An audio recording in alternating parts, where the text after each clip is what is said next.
Rink Wide Vancouver. Pre-game, post-game, every game presented by Bodog. For sports odds to free casino games, make a play at bodog.net. Wadden and JPat here with you with another edition of the pre-game show as the Canucks get set to do it all over again in SoCal. JPat, second half of a back-to-back, this time against the Anaheim Ducks. Yeah, as the crow flies, it is 30 miles or 50 kilometers, a little bit inland and a little bit south from the Crypto.com arena to Honda Center, where the Canucks will play at 5 o'clock tonight. Now, of course, the Canucks wouldn't have got on their bus and left downtown Los Angeles and gone straight to the rink in Anaheim, so they would have gone to their hotel, get a night's rest, but quick turnaround here, earlier than usual puck drop, so right back at it, buoyed by the fact that they got a victory over the LA Kings, but they know they got away with one on the back of Thatcher Demko. Let's get to the lineup change. It's presented by Delaney's OK Tire out there on Fraser Highway in Langley. Speaking of Thatcher Demko, not expecting him to get the starting goal tonight. No morning skate, so we're going to have to wait until closer to game time, but this one feels like a certainty.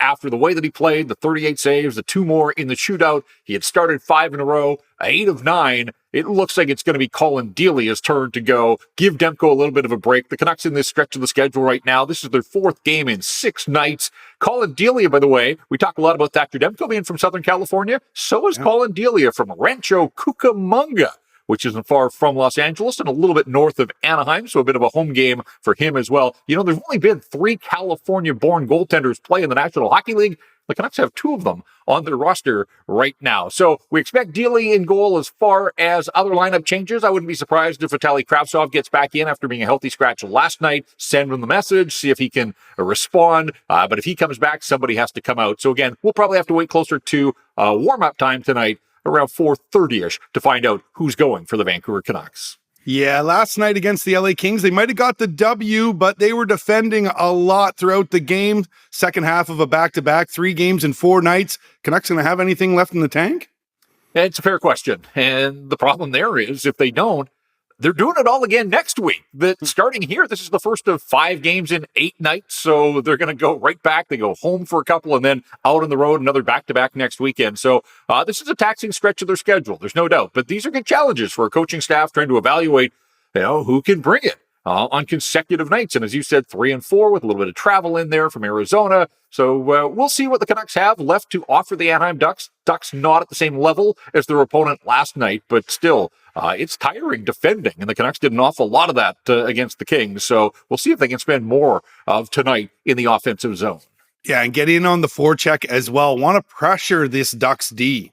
Yeah, we talk about patchwork defenses for the Vancouver Canucks, the Ducks, and the Canucks saw them a week ago at Rogers Arena, but they were active at the trade deadline, traded away a couple of veteran defensemen, so they're piecemealing it here over the final 15 games of the season. They are the most permissive team in the National Hockey League. They give up an average of 39.1 shots per game. And so the Vancouver Canucks see that. They were held to 17 shots last night. They better do a better job of getting pucks to the Anaheim net tonight. And the Canucks are 2-0 against the Ducks. One was a high-scoring affair. The other one, not so much. Yeah, bit of a contrast in styles. 8-5 back in early November when Kuzmenko had the hat-trick and Elias Pettersson had his first 5-point night of the season. But last week, the Ducks were dialed in. They played the Canucks hard, forced them to overtime. JT Miller scored the winner. It was his second of the night on his 30th birthday. In fact, as he opened the scoring, a shorthanded goal set up by Elias Pettersson and then pulled the trigger on the overtime winner. So the Ducks forced the Canucks to OT. Anaheim, no stranger to overtime. They've been there 20 times on the season. They don't win an awful lot, but they do play a number of these tight, closer checking games than some of these other teams that are in the Connor Bedard sweepstakes. So, yeah, I think the Canucks have to recognize that they may be a little bit fatigued. The Ducks played on Friday. They had yesterday off. So Vancouver better be prepared to grind if they're going to come up with a result tonight. Let's take a look at those Ducks now. You mentioned that they played on Friday. Got a big win, 7-4 over Columbus. Was it a big win or was it a big loss for Columbus? Because the Blue Jackets and the Sharks seem like they have embraced their position in the Bedard sweepstakes. The Ducks are a lot like the Canucks and a few of these other teams that all of a sudden they're getting hot at the wrong time of the season. Anaheim has been right down there at the bottom. Statistically, they're at the bottom in a lot of categories, and yet they have 2 outright losses in their last 11 hockey games. They're 6-2-3 in their last 11 times out, and that included a 7-4 win over Columbus. And you'd look at that and you'd see the box score and you'd say, oh, well, they beat the Blue Jackets and they scored 7. It was a 4-all game with 4 minutes to go, and then Max Jones scored on a breakaway to put the Ducks in front, and then they sealed it with a couple of empty netters. So it was actually a closer game than the final score would indicate. But yeah, Anaheim comes out of it with 2 more points, and Columbus, they're probably okay with that result, all things considered. Well, when they're getting wins, they're usually doing them off the backs of these two guys, Trevor Zegras and Troy Terry. You got to keep your eye on them.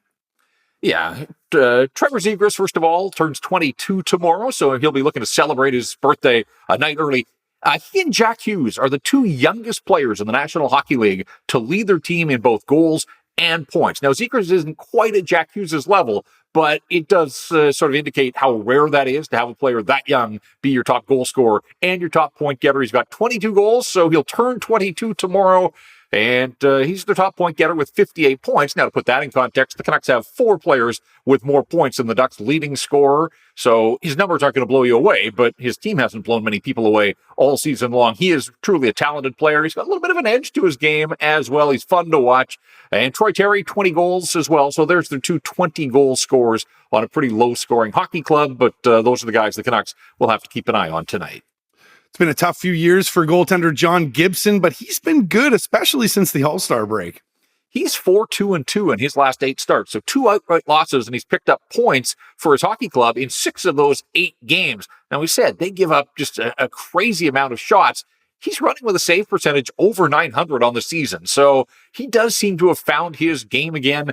Leads the National Hockey League in both shots faced and saves made, so it's been a shooting gallery all season long. Nobody's been busier in terms of the amount of rubber that they have faced.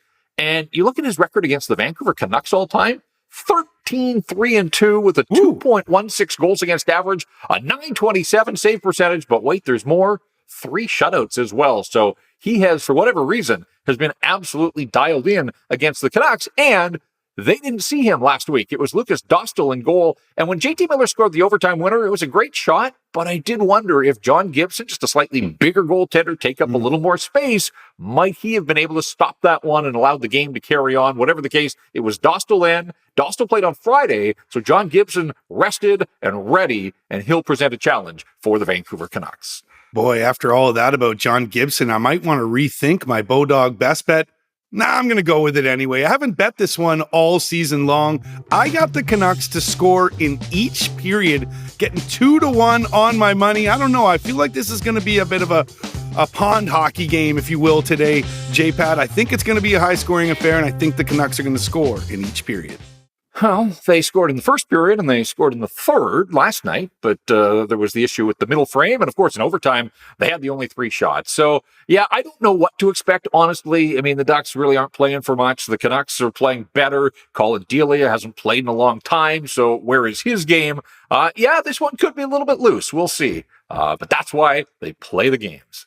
All right, let's get to the stat that stands out. It's presented by Jason Hominick at jason.mortgage.